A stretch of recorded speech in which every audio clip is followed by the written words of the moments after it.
आज की इस वीडियो में हम आपको शहजादी गुलनार का एक बहुत ही प्यारा किस्सा सुनाएंगे कि कैसे एक खूबसूरत और मगरूर शहजादी थी जिसकी सवारी निकलने पर रास्ता खाली हो जाता था और जो भी शहजादी को देख लेता था उसकी आंखें निकाल दी जाती थीं।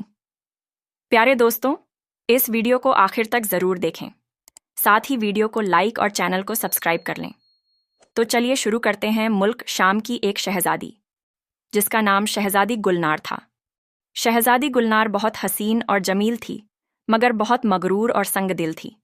उसकी सवारी जिस वक्त शहर के बाजारों से गुजरती तो मकानों की खिड़कियां और दरवाजे बंद कर दिए जाते, दुकानदार दुकानों के पर्दे गिरा देते, राहगीर रास्ते से हटकर गली कूंचों में चले जाते, और अगर इत्तेफाक से कोई रह जाता तो उसके लिए हुक्म था कि वह जमीन पर औंधे मुंह लेट जाए।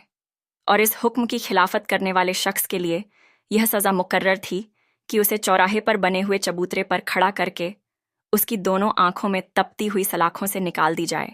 एक रोज शहजादी गुलनार की सवारी बाजार से ऐसे ही गुजर रही थी कि एक बूढ़ा राहगीर दूसरे रास्ते से इस बाजार में दाखिल हुआ।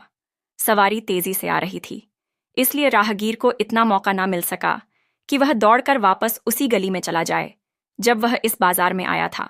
सर पर मछलियों से भरा हुआ टोकरा रखा था जिसे वह किसी के सहारे के बगैर सर से उतार भी नहीं सकता था।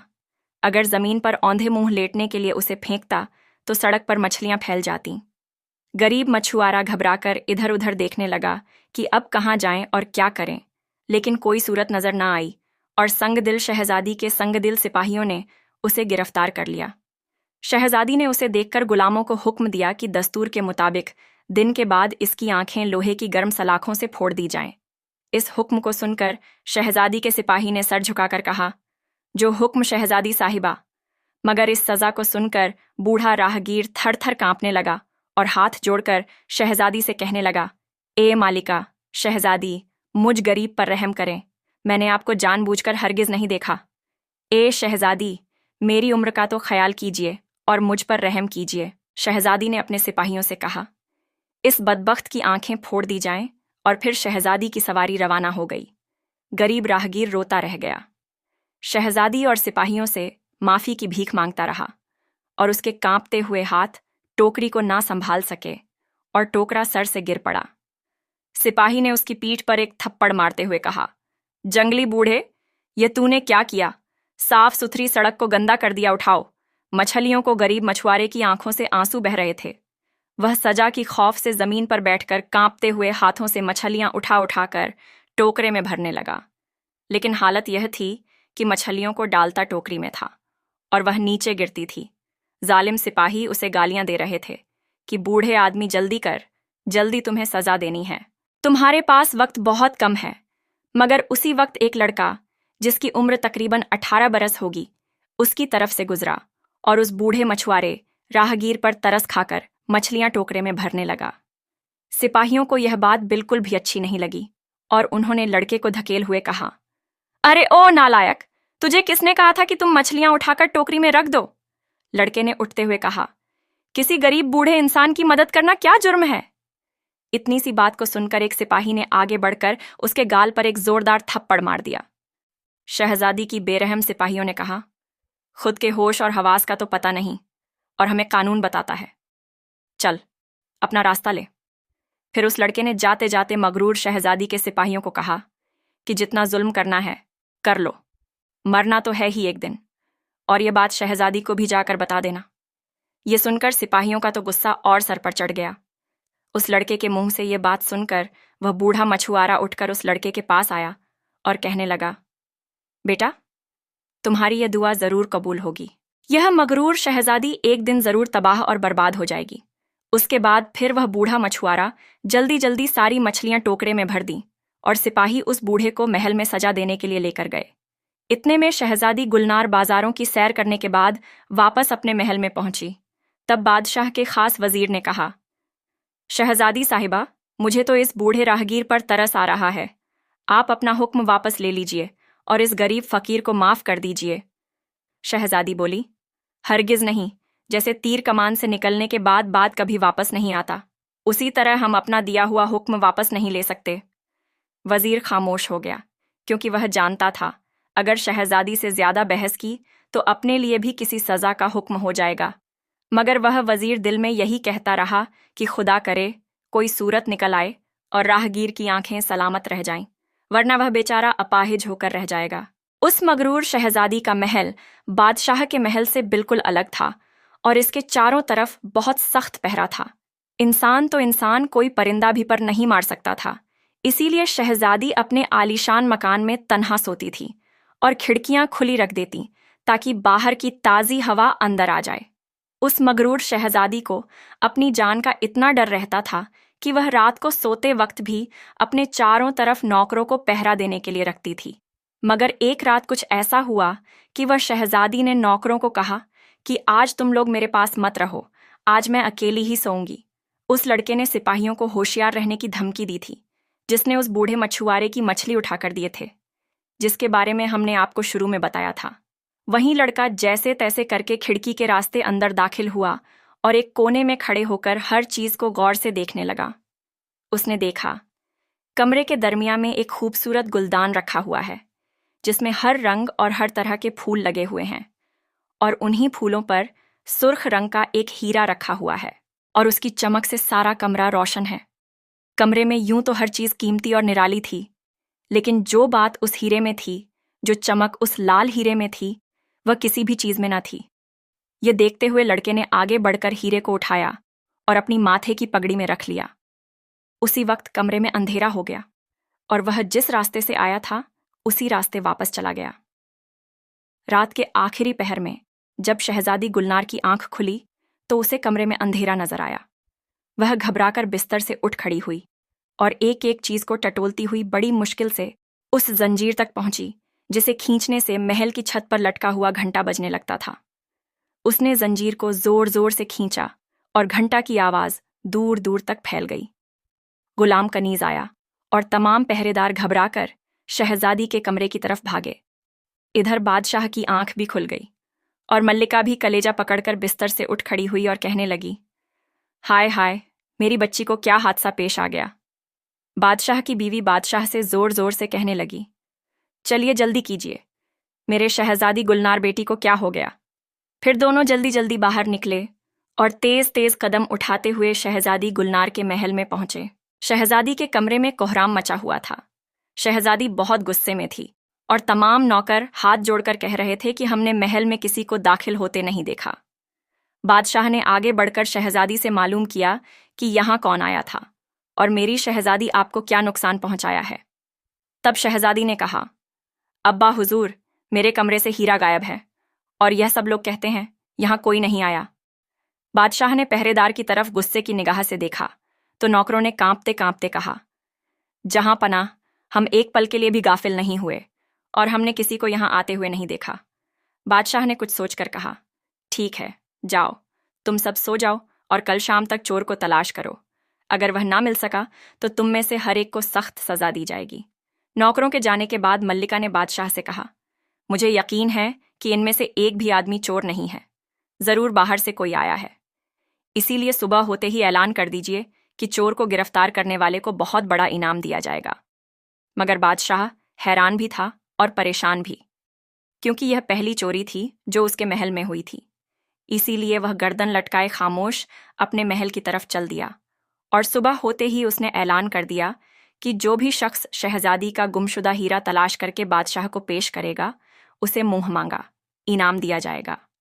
दूसरे दिन बादशाह दरबार में बैठा हुआ फरियाद सुन रहा था कि एक खूबसूरत नौजवान लड़का सर पर पगड़ी पहने दरबार में दाखिल हुआ और तख्त के सामने निहायत अदब से हाथ बांधे खड़े होकर सलाम किया। बादशाह ने कहा, तुम कौन हो और क्या चाहते हो? वह कहने लगा, बादशाह सलामत, मैं शहजादी का अनमोल हीरा पेश करने आया हूँ और ऐलान के मुताबिक मुंह मांगा इनाम हासिल करने के लिए यहाँ हाजिर हुआ हूँ। बादशाह ने कहा, शाबाश, कहाँ है? वह हीरा उसने अपनी पगड़ी में से हीरा निकालकर निहायत अदब से बादशाह को दे दिया। बादशाह उसे देखकर बहुत खुश हुआ और कहने लगा, अब कहो इनाम में क्या चाहिए? लड़के ने कहा, बादशाह सलामत, परसों शहजादी साहिबा ने एक गरीब और बूढ़े राहगीर की आंखें फोड़ने का हुक्म दिया था, उसे वापस लिया जाए और इन 5 सिपाहियों की पीठ पर 100-100 कोंडे लगवाए जाएं जिन्होंने राहगीर को गिरफ्तार किया और मुझे गालियां दी। बादशाह ने कहा, तुम्हारा इस राहगीर से क्या रिश्ता है? लड़के ने जवाब दिया, कुछ भी नहीं। मुझे इसकी गरीबी और मजबूरी देखकर इसकी हालत पर रहम आता है। उसने अगर शहजादी साहिबा को देख भी लिया था तो उस बेचारे के देखने से कौन सा असर पड़ सकता था। बादशाह ने वजीर से कहा, हमने इस राहगीर का कसूर माफ किया, अब उसे आज़ाद कर दो और 5 सिपाही और इस लड़के को कैद खाने में डाल दो। लड़के ने कहा, बादशाह सलामत, मेरा कसूर क्या है? बादशाह ने कहा, तुम चोर हो, तुमने हीरा चुराया था। लड़का कहने लगा, मैंने तो राहगीर को आज़ाद कराने के लिए चोरी की थी। बादशाह बोला, अब सफाई की ज़रूरत नहीं। लड़के ने कहा, अगर मुझे कैद किया गया तो याद रखिएगा, मैं आपके ताज की चोरी करूंगा और आप मुझे ना पकड़ सकेंगे। बादशाह बोला, नादान लड़के, बेवकूफ़ ना बनो। फिर उसने सिपाहियों को इशारा किया और वह उसे पकड़ कर ले गए। वजीर ने जाकर राहगीर को आज़ाद किया और 5 सिपाहियों को 100-100 कोड़े लगवाए। शहजादी हीरे को देखकर बहुत खुश हुई और बादशाह के गले में बाहें डालकर कहने लगी, अब्बा जान, इस चोर को सख्त से सख्त सजा दी जाए। बादशाह ने कहा, हमने उसे कैद खाने में भेज दिया है और अब सोच रहे हैं कल सुबह सबके सामने उसके दोनों हाथ कटवा दें ताकि देखने वालों को पता चले कि चोरी की सज़ा क्या है। शहजादी कहने लगी, अब्बा जान, उसने आपका ताज चुराने की धमकी भी दी है। बादशाह ने कहा, मगर हमारे कमरे तक पहुंचने से पहले ही उसके दोनों हाथ कटवा दिए जाएंगे। फिर बादशाह ने वजीर को बुलाकर कहा, आज शाम तक सारे शहर में ऐलान कर दो कि शहजादी का हीरा चुराने वाले चोर के दोनों हाथ कल सुबह कलम किए जाएंगे, लिहाजा सब लोग जमा होकर यह तमाशा देखें। वजीर ने कहा, बहुत बेहतर है, वाकई अगर इस लड़के को यह सज़ा ना दी गई तो वह बहुत बड़ा डाकू बन जाएगा। फिर उसने जाकर इलाके में ऐलान करा दिया। फिर वजीर कैद खाने में जाता है और चोर लड़के को बादशाह का फैसला सुनाते हुए कहा, अगर तुम चोरी ना करते तो इस कम उम्र में ऐसी सख्त सज़ा से बच जाते। लड़के ने जोर जोर से हंसते हुए कहा, लगता है कि तुम सब लोग पागल हो गए हो। भला मेरे हाथ कौन काट सकता है? मैं तो सूरज निकलने से पहले ही इस कैद से आज़ाद हो जाऊंगा। वजीर ने बाहर आकर जेल के दरोगा से कहा, आज रात सख्त पहरा लगा देना और अंदर बिल्कुल अंधेरा रखना ताकि यह कैदी लड़का किसी चीज़ को ना देख सके। दरोगा ने कहा, बहुत बेहतर है, आप बेफिक्र हो जाएं। मेरे होते हुए यह कैदी तो क्या एक चींटी भी बाहर नहीं आ सकता है। फिर वहां से वजीर चला गया और दरोगा कैद खाने के चारों तरफ सिपाहियों को मुकर्रर कर दिया। रात गुजर गई और सुबह वजीर आजम लड़का देखने के लिए आया, लेकिन वह यह देखकर हैरान रह गया। हथकड़ियां और बेड़ियां जेल के अंदर ही जमीन पर पड़ी हुई हैं। दरवाजे और रोशनदान बंद है, लेकिन वह चोर लड़का गायब है। वजीर ने घबराकर दारोगा को बुलाकर सख्त आवाज में पूछा, अगर तमाम सिपाही जाग रहे थे तो लड़का कैसे गायब हो गया? दरोगा ने डरते डरते कहा, वजीर साहब, आज की रात तो मैं खुद भी यहां पर था और थोड़ी थोड़ी देर के बाद यहां आकर मुआयना करता रहा। समझ में नहीं आता कि वह कैसे निकला और कहाँ चला गया। वजीर को बहुत गुस्सा आया और उसने जाकर बादशाह से शिकायत की। बादशाह भी गुस्से से आग बबूला हो गया और बादशाह ने हुक्म दिया, जितने भी लोग आज रात पहरे पर मुकर्रर किए गए थे सबको कैद खाने में डाल दो और सबको सुबह शाम 50 कोड़े लगाओ। शहजादी गुलनार ने कहा, यह बहुत अच्छी बात है। बादशाह ने उसी वक्त वजीर को बुलवाकर उसे अपने फैसले से आगाह किया। वजीर ने सोचकर जवाब दिया, उस लड़के से ताज हासिल करने के बाद उसे अपनी निगरानी में रखना चाहिए। शहजादी गुलनार बोली, उसे रस्सियों में जकड़कर मैं अपने कमरे में रखूंगी, फिर देखती हूं कि यह कैसे भागता है। वजीर ने जाकर सिपाहियों को हुक्म दिया कि वह राहगीर को पकड़ कर ले आए। हुक्म की देर थी कि सिपाही घोड़े पर सवार होकर गए और 1 घंटे में बूढ़े को लेकर आ गए। बादशाह ने उसे तो शाही मेहमान खाने में भेज दिया और शहर में ऐलान कर दिया कि बूढ़े राहगीर की आंखें निकालकर चील कौओं को खिलाई जाएगी और वह इस वक्त शहजादी के महल में कैद है। इस ऐलान को सुनकर वह लड़का बहुत गुस्से में आया और कहने लगा, मुझ पर जोर नहीं चला तो फिर गरीब बूढ़े को निशाना बना लिया, मगर बादशाह और शहजादी की इस मकसद में कामयाब हो पाना मुश्किल है। फिर क्या था, रात हुई और रात के वक्त शहजादी के महल पर बहुत सख्त पहरा था। बादशाह भी भेष बदले हुए नीचे गश्त लगा रहा था। शाम के करीब एक अजीब मामला पेश आया। शहजादी के कमरे से एक अजीब चीख निकली और सारा महल गूंज उठा। बादशाह, वजीर और सिपाही घबराकर बेतहाशा दौड़े और जल्दी जल्दी कमरे में दाखिल हुए। उन्होंने देखा कि शहजादी फर्श पर पड़ी हुई है। बादशाह ने नीचे बैठकर उसका सर जांघों पर रख लिया और फौरन ही शाही तबीब को बुलाया। शाही तबीब ने काफी देर तक इलाज किया, मगर फिर कांपते लहजे में कहने लगा, बादशाह सलामत। अफसोस, शहजादी साहिबा हमसे बिछड़ गई है। उन्हें किसी जहरीले सांप ने डंस लिया है। बादशाह की आंखों से आंसू बहने लगे और वह सिसकियां लेने लगा और गिड़गिड़ाकर कहने लगा, या खुदा, ये तूने क्या कर दिया? मेरी जिंदगी का सहारा एक यही तो थी और उसे भी तूने छीन लिया। बादशाह काफी देर तक शहजादी को देखकर रोता रहा। फिर सबने बादशाह को तसल्ली दी और शहजादी को उठाकर पलंग पर लिटा दिया। उसी वक्त वजीर की नजर बादशाह के ताज पर पड़ी और वह कहने लगा, यह देखिए, आपका ताज यहाँ शाही कुर्सी पर रखा हुआ है। ऐसा मालूम होता है कि चोर रात में यहाँ आया था। फिर वजीर ने कुछ सोच कर कहा, कहीं वही बदमाश तो सांप को यहाँ नहीं छोड़ गया। बादशाह ने उसकी बात पर तवज्जो ना दी, क्योंकि इस वक्त उसका कलेजा अपनी इकलौती बेटी के गम से फटा जा रहा था। फिर रात भर बादशाह आंसू बहाता रहा और महल में एक गम की लहर छाई हुई थी। फिर सुबह हुई तो सबने पास के कब्रिस्तान में शहजादी गुलनार को दफना दिया। इस अफसोसनाक खबर से सारे मुल्क पर गम छा गया। घर घर अफसोस किया जा रहा था। दुकान, मदरसे, अदालतें, हर कारोबार बंद कर दिया गया। मस्जिदों और दरगाहों में शहजादी के लिए दुआएं मांगी जा रही थीं। दूसरी सुबह बादशाह अपने वजीर और दरबारियों के साथ अपनी चहीती बेटी की कब्र पर फातिहा पढ़ने और फूल चढ़ाने के लिए गया तो उसने देखा कि कब्र खुली हुई है। इधर उधर मिट्टी के ढेर लगे हुए हैं और कब्र में से मैयत गायब है। यह हाल देखकर बादशाह के दिल को ऐसा सदमा पहुंचा, वह बेहोश होकर जमीन पर गिर पड़ा। लोगों ने पानी लाकर बादशाह के चेहरे पर छींटे मारे। फिर उसे होश आया, मगर उसके होश हवास कायम ना थे। बादशाह सबकी सूरत इस तरह देख रहा था जैसे वह सब इसके लिए अजनबी थे। वजीर ने आपस में मशवरा करके बादशाह को उठाया और घोड़ा गाड़ी में लिटाकर महल की जानिब रवाना हो गए। शाही तबीब ने बादशाह का इलाज किया और 4 रोज के बाद उसके हवास कायम हो गए। उसे बेटी के मरने का इतना गम ना था जितना उसकी मैयत के गायब हो जाने का मलाल था। इसीलिए उसने जासूसों को मुकर्रर कर दिया कि वह मैयत चुराने वाले का सुराग निकाले। जासूस शहर में एक बड़ी फौज को फैलाकर चोर को तलाश करने लगे, लेकिन उन्हें क्या मालूम था, मैयत का चोर शहर से निकलकर मुल्क शाम की सरहद भी पार कर चुका था। वह अपने तेज रफ्तार सफेद घोड़े पर मुर्दा शहजादी को रखे हुए निहायत तेजी से शहर बगदाद की जानिब चला जा रहा था, क्योंकि उस लड़के को यकीन था बगदाद में उसे पनाह मिल जाएगी। वह निहायत तेजी से रास्ता तय करता चला जा रहा था, लेकिन यह फिक्र उसे बुरी तरह सता रही थी। शहर पनाह के दरवाजे पर उसे लाश को किस तरह छुपाए मंजिल तय करने के बाद जब एक छोटी सी बस्ती के करीब पहुंचा तो उसने लाश को घनी झाड़ियों में छुपा दिया और बस्ती में जाकर लकड़ी का एक संदूक खरीद लाया और उसमें लाश को बंद करके बगदाद की तरफ चल दिया। रात का वक्त था। शहर पनाह का दरवाज़ा बंद किया जाने वाला था। चोर संदूक लिए हुए उसमें दाखिल हुआ वहां एक सौदागर खड़ा था। उसने उसे रोक लिया और कहा, तुमको मेरे यहाँ 3 रोज मेहमान बनकर रहना होगा, क्योंकि मैं हर जुम्मे की रात को यहाँ आता हूँ और सबसे आखिर में आने वाले शख्स को अपना मेहमान ठहराता हूँ। आज इत्तेफाक से शहर पनाह में दाखिल होने वाले तुम आखिरी शख्स हो। चोर, जो इस वक्त एक लाश लिए हुए था, सोचने लगा कि अब मुझे क्या करना चाहिए।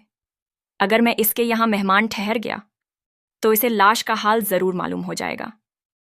लेकिन फिर उसे ख्याल आया, अगर मैं किसी सराय में गया तो वहां भी यह राज खुले बगैर नहीं रहेगा। इससे तो बेहतर है मैं इसी सौदागर के साथ चला जाऊं। यह सोचकर वह कहने लगा, आप जैसे इंसान के यहाँ मेहमान ठहरना मेरे लिए खुशकिस्मती की बात है। सौदागर ने मुस्कुराते हुए कहा, यह मेरी खुश नसीबी है, तुमने खुशी से मेरी दावत को कबूल कर लिया। फिर वह उसे अपनी आलीशान हवेली में ले गया। वहां उसका घोड़ा तो बाहर वाले झोपड़ी में भेज दिया और उसे एक सजे हुए कमरे में ले गया और कहने लगा, तुम्हारे लिए यह कमरा है, यहाँ ज़रूरत की हर चीज़ मौजूद है, तुम्हें किसी किस्म की तकलीफ नहीं होगी। इस कमरे में खिड़कियां और रोशनदान नहीं है और दरवाज़ा भी ऐसा है कि तुम्हें बाहर का शोर सुनाई नहीं देगा। चोर बोला, यह मेज़ पर रखा हुआ मोर बहुत मुझे पसंद आया। सौदागर बोला, इस मोर में बहुत से पुर्जे लगे हुए हैं, जो जिस वक्त हरकत में आते हैं तो यह मोर नाचने लगता है। चोर कहने लगा, क्या इस वक्त इसका मैं नाच देख सकता हूँ? उसने कहा, इसके नाचने का वक्त मुकर्रर है, जब वक्त आएगा तो यह खुद ब खुद नाचेगा। याद रखना, जिस वक्त यह नाच रहा हो तो इसके करीब हरगिज ना जाना। चोर ने मोर को गौर से देखते हुए कहा, यह बहुत कीमती मालूम होता है, आपने इसे कहाँ से हासिल किया? सौदागर बोला, यह मुझे तोहफा मिला था। फिर उसने ताली बजाकर एक गुलाम को बुलाया तो उससे कहा, अगर खाना तैयार हो गया हो तो फौरन दस्तरख्वान पर लगा दिया जाए। गुलाम ने अर्ज किया कि दस्तरख्वान पर खाना चुन लिया गया है। सौदागर ने चोर का हाथ पकड़ा और एक दूसरे कमरे में ले गया और उसे अपने साथ खाना खिलाया। खाने के बाद सौदागर ने कहा, अब तुम आराम करो, कल शाम फिर मुलाकात होगी। चोर बोला कि आप दिन में यहाँ नहीं होंगे। सौदागर ने कहा, नहीं, मैं सुबह सवेरे ही चला जाता हूँ और शाम को वापस आता हूँ। चोर ने खुदा हाफिज कहा और अपने कमरे में जाकर दरवाज़ा अंदर से बंद कर लिया। उसने थोड़ी देर आराम करने के बाद संदूक खोला और उसमें से शहजादी की लाश निकाली। फिर जेब से सफ़ेद रूमाल निकालकर अपने चेहरे पर हवा दी। हवा लगते ही वह फर्श पर गिर पड़ा और इंसान से एक काला नाग बन गया। फिर उसने शहजादी की पिंडली पर एक निशान देखा और उस पर मुंह रखकर जहर चूसने लगा। मुंह में जो जहर था उसे एक प्याले में ठूंक देता। इसी तरह जहर चूसते चूसते जब खून निकलने लगा तो उसने चूसना छोड़ दिया और एक कोने में जाकर मिट्टी छाटने लगा। मिट्टी छाटते ही वह फिर अपनी असली शक्ल में आ गया। इधर शहजादी ने भी आंखें खोल दी और चोर को देखकर कहने लगी, मेरे हलक में कांटे से चुभ रहे हैं, जल्दी से पानी दो। उसने सुराही में से पानी गिलास में उड़ेलकर शहजादी को पिलाया और उसे सहारा देकर पलंग पर लिटा दिया। फिर मेज पर रखा हुआ मेवा उठाकर उसे खिलाया। मेवा खाने के बाद शहजादी के जिस्म में कुछ कुव्वत पहुंची तो उसने कहा, मैं इस वक्त कहाँ हूं और तुम कौन हो? उसने जवाब दिया, मेरा नाम आसिफ जमाल है और मैं दमिश्क का रहने वाला हूं, लेकिन इस वक्त शहर बगदाद में हूं। शहजादी ने कुछ सोचते हुए कहा, आंख खुलने से पहले मैं एक ख्वाब देख रही थी। बहुत ही भयानक ख्वाब था, मगर जो कुछ मैं ख्वाब के अंदर देख रही थी आंख खुलने के बाद भी वही नजर आ रहा है। यह क्या राज है? आसिफ बोला, ख्वाब में क्या देखा था? शहजादी कहने लगी, मैं देख रही थी कि मैं मर गई हूं और मुझे दरिया के किनारे शाही कब्रिस्तान में दफना दिया गया है।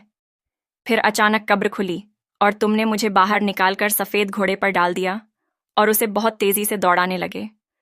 बहुत दूर जाने के बाद तुमने मुझे झाड़ियों में छुपाया, फिर एक संदूक लाकर उसमें बंद कर दिया। बहुत देर के बाद तुमने संदूक में से मुझे निकाला और स्याह नाग बनकर जहर चूसने लगे। आसिफ हैरानी से उसकी सूरत देखने लगा। यह अपने होशो हवास में तो नहीं थी, फिर इसे सब कुछ कैसे मालूम हो गया? वह इसी परेशानी में था कि शहजादी बोली, तुम क्या सोच रहे हो? मुझे बताओ, मैं अपने महल में हूं या कहीं और हूं? आसिफ बोला, जो तुमने ख्वाब में देखा वह बिल्कुल हकीकत है। तुम अपने महल में सो रही थी। एक सांप ने तुम्हें डंस लिया और तुम्हारे वालिद ने तुम्हें दफना दिया।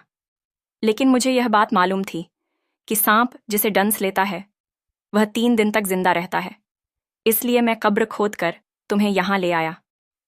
शहजादी ने कहा, तुम मुझे कैसे जानते हो? आसिफ बोला, मैं दमिश्क का चोर हूं। एक मर्तबा तुम्हारे महल में हीरा चुराने गया था, उस वक्त तुम्हारी सूरत देखी थी। शहजादी ने कहा, तुम सांप कैसे बन गए थे? क्या तुम कोई जादूगर हो? आसिफ बोला, मैं जादूगर तो नहीं हूं, लेकिन मेरे पास एक रुमाल है जो मुझे मेरे वालिद साहब ने मरते वक्त दिया था। उसकी हवा से मैं सांप बन जाता हूं और मिट्टी चाट कर दोबारा अपनी असली शक्ल में आ जाता हूं।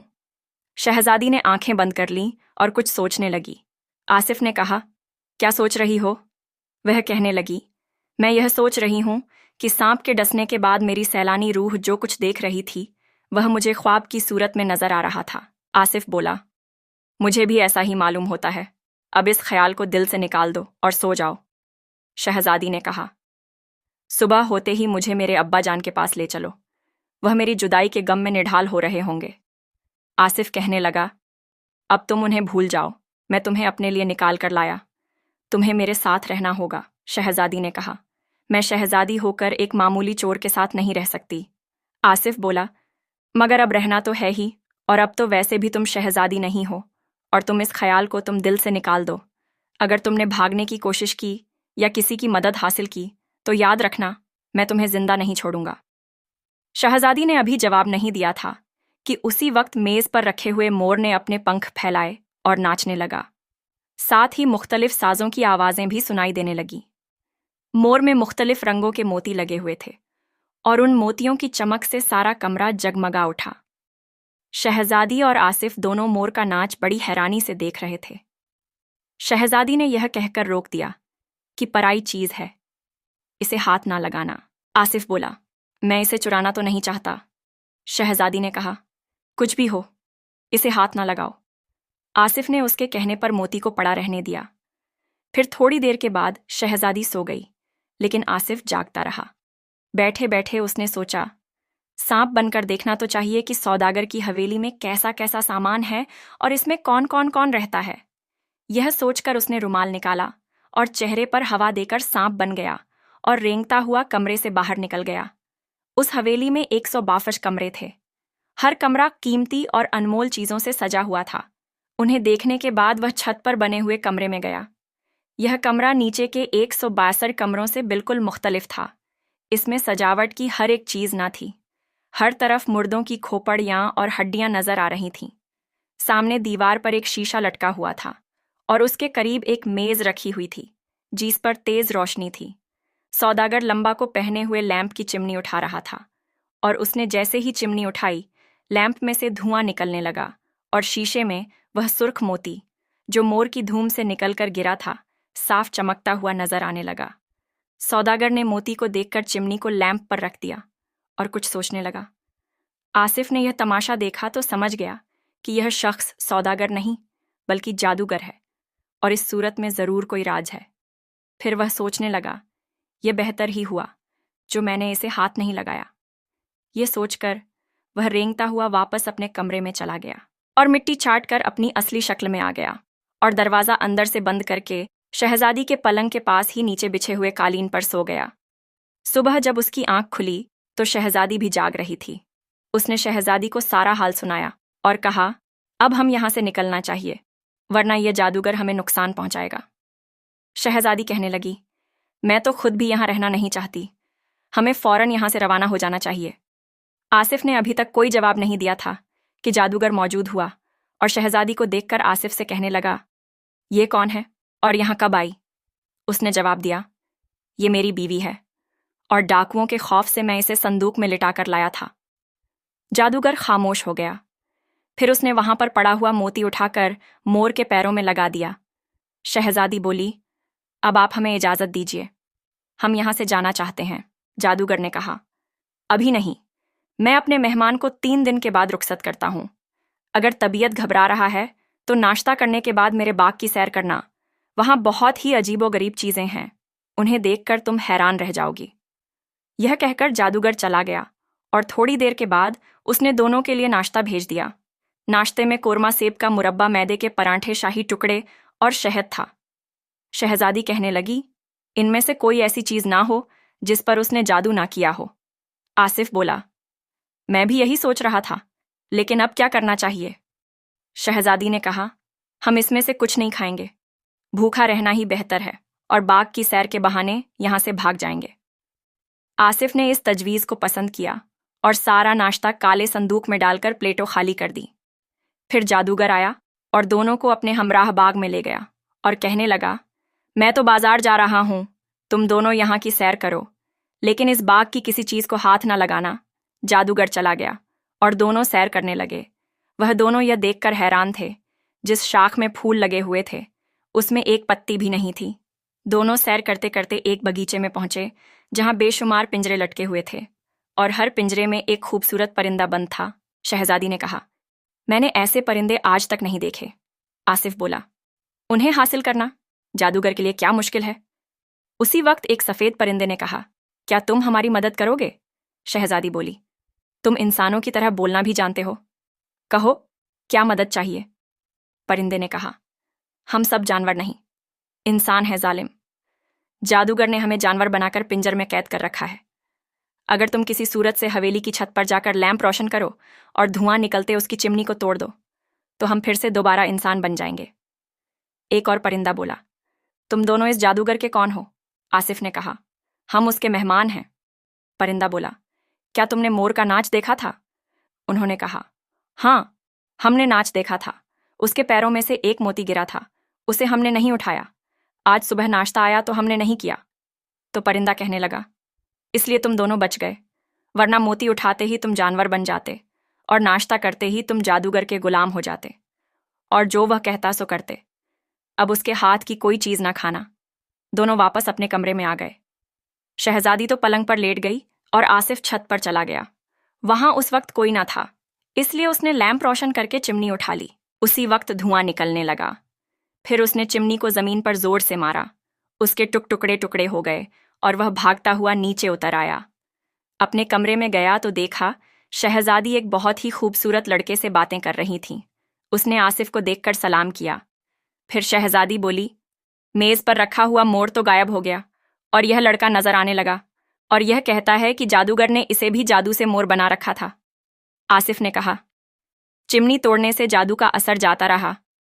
अब वह तमाम आम परिंदे भी इंसान बन गए होंगे, मैं जाकर देखता हूं। यह कहकर आसिफ बाग में गया। वहां पीले फूल अब मुख्तलिफ रंगों के हो गए थे और सामने से लोगों का एक गिरोह चला आ रहा था। करीब पहुंचकर हर शख्स ने आसिफ का शुक्रिया अदा किया और उससे कहा, जादूगर की वापसी से पहले पहले हम सबको यहां से चले जाना चाहिए। आसिफ ने उन सब के हालात दरियाफ्त किए और उसे मालूम हुआ उनमें से ज्यादा लोग सौदागर थे जो अपना माल असबाब बेचने के बाद बगदाद आए थे। बाकी लोगों में से कोई शहजादा था, कोई बादशाह जो भेष बदलकर बगदाद की सैर करने और यहाँ के हालात दरियाफ्त करने आया था, और उन सब का कीमती सामान जादूगर ने अपने कब्जे में कर लिया। आसिफ ने उन सब से कहा, हवेली में चलकर सब अपना अपना माल समेट लें ताकि किसी को नुकसान ना हो। यह सब लोग हवेली में गए और अपना सामान तलाश करने लगे, लेकिन थोड़े थोड़े सामान के सिवा कुछ ना मिला और उन्होंने अपना नुकसान पूरा करने के लिए वहां रखा हुआ दूसरा सामान भी समेट लिया। आसिफ ने भी कीमती कीमती चीज उठाकर अपने संदूक को भर दिया और फिर सबको साथ लेकर हवेली से बाहर निकल गया। दरबान चीखते चिल्लाते रहे, लेकिन किसी ने उनकी ना सुनी। यह सब लोग शहर पनाह से बाहर निकले और उन्होंने एक जगह खेमा गाड़कर अपने ठहरने के लिए जगह बना ली। फिर उनमें से दो दो चार चार सौदागर अपना सामान ले जाकर शहर में बेचने लगे। आसिफ ने भी कई हजार अशरफियां का माल फरोख्त किया और एक ही दिन में खूब मालदार हो गया। इधर जादूगर वापस हवेली पहुंचा तो दरबान ने कहा, हुजूर, आज सुबह आपके तमाम मेहमान अपना माल और सामान लेकर चले गए। हमने उन्हें बहुत रोका, लेकिन उन्होंने हमारी एक ना सुनी। जादूगर के पांव तले से जमीन निकल गई। वह घबराकर सीधा बाग में गया। वहां पीले फूलों की जगह अनेक रंगों के फूलों को खिले हुए देखा और बगीचे के सारे पिंजरे गायब थे। यह हाल देखकर उसका बदन पसीने से भीग गया और वह भागता हुआ छत पर बने हुए कमरे में गया, जहां चिमनी टूटी हुई पड़ी थी। उसे देखकर उसकी आंखों तले अंधेरा छा गया और वह सिर पकड़कर रोने लगा। हाय, वह चिमनी जिसको मैंने 7 साल की मेहनत के बाद हासिल किया था, यह टूट गई। फिर वह उठकर उस कमरे में गया जहां आसिफ और शहजादी मेहमान थे। वहां से मोर गायब था और नाश्ता की चीजें फर्श पर पड़ी हुई थीं। अब वह समझ गया, यह तबाही उसी लड़के की वजह से हुई है। फिर उसने दिल में कहा, मगर यह कमबख्त नाश्ता कर लेता तो मेरे हुक्म के बगैर एक कदम भी ना उठा सकता। मगर इस चालाक और होशियार लड़के ने ना तो मोती उठाया और न नाश्ता किया। खैर, यह मेरे हाथ से बचकर नहीं जा सकता। फिर उसने अपने कमरे में जाकर नजूमी भेष बदलकर घर से निकला और लोगों से पूछता हुआ शहर से बाहर चला गया। थोड़े ही फासले पर खेमे थे। वह उनके करीब जाकर सेंध लगाने लगा। उसकी आवाज सुनकर शहजादी को शक हुआ। उसने नजूम को अपने खेमे में बुलाया। जादूगर उसकी सूरत देखते ही दांत पीसने लगा। यही मेरे दुश्मन की बीवी है, मैं इसे हरगिज ना छोड़ूंगा। इस कमबख्त ने मुझे तबाह कर दिया है। फिर वह शहजादी का हाथ चंद लम्हों तक देखता रहा। फिर इसके बाद जेब से एक बोतल निकाली और इसका ढक्कन थोड़ा सा खोलकर शहजादी से कहने लगा, इस बोतल को आंखों के करीब रखो और दिल में सवाल सोच लो। इसका जवाब इस बोतल के लगे हुए शीशे में नजर आ जाएगा। शहजादी बोतल को जैसे ही आंखों के पास ले गई, उसमें रखी हुई बेहोशी की दवा सांस के साथ अंदर चली गई और वह बेहोश हो गई। जादूगर ने खेमे से सर निकालकर बाहर देखा कि इर्द गिर्द कोई है तो नहीं। फिर शहजादी को पिछली तरफ से बाहर लेकर निकल गया और जंगल की तरफ चल दिया। इत्तफाक से उसी वक्त आसिफ वापस लौट आया। वहां देखा तो खेमा खाली था। उसने बराबर वाले लोगों से दरियाफ्त किया तो उन लोगों ने कहा, थोड़ी देर हुई, एक नजूमी शहजादी के पास आया था। इसके बाद हमने किसी को आते जाते नहीं देखा। आसिफ को यकीन हो गया कि वही नजूमी उसे बहकाकर कहीं ले गया है। फिर उसे ख्याल आया कि कहीं यह दोनों पिछली तरफ से तो नहीं निकल गए। इस ख्याल के आते ही वह पिछली तरफ गया। वहां जमीन को गौर से देखा तो पैरों के निशान नजर आए। बस फिर क्या था? वह तेज तेज कदमों से चलता गया तो उसे जादूगर नजर आया, जो कंधे पर शहजादी को डाले हुए ले जा रहा था। आसिफ ने फौरन ही रुमाल निकाल लिया, लेकिन फिर कुछ सोचकर जेब में डाल लिया और दौड़ने लगा। आसिफ जैसे ही जादूगर के करीब पहुंचा, उसने पलट कर देखा और कहा, खबरदार, मुझसे दूर रहना, वरना जलाकर राख कर दूंगा। आसिफ बोला, धूर्त मक्कार दगाबाज बदमाश, इसे नीचे उतार दे वरना तुझे खाक में मिला दूंगा। जादूगर ने शहजादी को नीचे फेंक दिया और जेब से किसी मुर्दे का पंजा निकालकर बोला, अगर अपनी जान की खैर चाहता है तो वापस चला जा, वरना मैं तुझे इंसान से हैवान बना दूंगा। आसिफ ने कहा, बेहतर है मैं जा रहा हूं। यह कहकर वह एक तरफ चला गया और झाड़ी में छुपकर रुमाल के जरिए सांप बन गया और घास में रेंगता हुआ जादूगर के पीछे पहुंच गया। वह शहजादी को उठाने के लिए जैसे ही झुका, उसने उसकी पीठ पर डंक मार दिया, उसे डंस लिया। वह हाय कहकर नीचे गिर पड़ा। थोड़ी देर तड़पता रहा, फिर ठंडा हो गया। आसिफ मिट्टी चाटकर अपनी असली शक्ल में आ गया। फिर उसने शहजादी को हवा दी, चश्मे से पानी लाकर छींटे दिए तो उसे भी होश आ गया। उसने कहा, अगर मैं वक्त पर ना पहुंचता तो यह मक्कार ना जाने तुम्हारे साथ क्या सलूक करता। शहजादी ने जो गौर से उसकी तरफ देखा तो वह जालिम जादूगर था। वह घबराकर उठ खड़ी हुई और कहने लगी, मुझे क्या खबर थी, वह कमवक्त नजूमी बनकर आया था। आसिफ ने बोला, खैर, मैंने उसे ठिकाने लगा दिया है, चलो वापस चले। दोनों जब वापस पहुंचे तो सब लोग अपना सामान बांध रहे थे। आसिफ ने जब पूछा तब उन लोगों ने बताया कि उनका सारा सामान फरोख्त हो गया है और वह सब वापस जाने की तैयारी कर रहे हैं। आसिफ ने कहा, जाने से पहले मैं चाहता हूं कि चलकर यहाँ के बादशाह से सारे हालात बयान कर दिए जाएं। सब ने इस नसीहत को पसंद किया और सामान बांधकर आसिफ के साथ चल दिए। बादशाह के महल में पहुंचने के बाद उन्हें ज्यादा देर इंतजार नहीं करना पड़ा। जल्दी ही मुलाकात हो गई। बादशाह ने इत्मीनान से बैठकर सारे हालात सुने। फिर आसिफ को शाबाशी दी और वजीर को हुक्म दिया, वह जंगल से जादूगर की लाश को मंगवा ले। वजीर हुक्म बजा लाने के लिए रवाना हो गए। दूसरे दिन बादशाह के हुक्म से जादूगर की हवेली आसिफ को दे दी गई और वह उसका मालिक बन गया। फिर बादशाह ने उसे और भी जागीर बख्शी और इसके लिए खास वजीर मुकर्रर कर दिया, क्योंकि उसने बगदाद को बदनामी से और यहाँ आने वाले सौदागरों को जादूगर से बचाया था। इसी खुशी के मौके पर सौदागरों न और मुल्कों के शहजादों को बादशाह ने भी बहुत कुछ इनाम दिया, क्योंकि आसिफ चोर था, लेकिन उसकी हमदर्दी, बहादुरी और होशियारी के सबब से शहजादी गुलनार को उससे मोहब्बत हो गई और अब उसके साथ जिंदगी बसर करना चाहती थी। आसिफ ने तो उसे इस ख्याल से उसे डसा था कि शहजादी को ले जाकर परेशान करूंगा, दुख पहुंचाऊंगा, ताकि गरीबों को सख्त सजा देने और उन्हें तकलीफ पहुंचाने का नतीजा इसे मिल जाए। लेकिन साथ रहने से उसे भी मोहब्बत हो गई और वह भी इसके हमराह जिंदगी बसर करना चाहता था। 10 दिन तक बगदाद में रहने के बाद आसिफ ने शहजादी गुलनार से कहा, तुम्हारे वालिद साहब बहुत परेशान होंगे, चलकर उन्हें तसल्ली देना चाहिए। शहजादी इस बात को सुनकर बहुत खुश हुई और उसी रोज दोनों अपने मुल्क रवाना हो गए। बादशाह अपनी इकलौती बेटी के गम में निढाल हो रहा था। सेहत गिर चुकी थी, आंखों से हर वक्त पानी बहने के सबब बिनाई कम हो गई थी, रातों की नींद उड़ चुकी थी। उसकी बेटी अचानक जो उसके पास पहुंची तो उसके जिस्म में एक नई रूह और ताज़ा कुव्वत आ गई। उसने शहजादी को सीने से लगाया। फिर उसे ख्याल आया कि बेटी तो मर चुकी है। उस ख्याल के आते ही वह घबरा गया और कहने लगा, तू कौन है? मेरी बेटी तो मर चुकी है। शहजादी ने हंसकर कहा, अब्बा जान, मुझे सांप ने डंस लिया था और सांप का डसा हुआ 3 दिन तक जिंदा रहता है। बस दूसरे दिन यह साहब मुझे कब्र से निकालकर बगदाद ले गए और मेरा जहर चूस कर मुझे होश में ले आए। फिर उसने सारा वाकया बयान किया, जिसे सुनकर बादशाह ने शहजादी गुलनार को सीने से लगा लिया और उससे इतना खुश हुआ कि 2 हफ्ते के बाद उसने शहजादी की शादी उससे कर दी और अपने तख्त का वारिस बना दिया। प्यारे दोस्तों, यह थी शहजादी गुलनार और आसिफ की दिल छू लेने वाली कहानी। अगर आपको यह कहानी पसंद आई हो तो इसे लाइक करें और ऐसी ही कहानी सुनने के लिए हमारे चैनल के साथ जुड़े रहे। लाइक शेयर सब्सक्राइब, मिलते हैं एक नई वीडियो के साथ। अस्सलामुअलैकुम, अल्लाह हाफिज।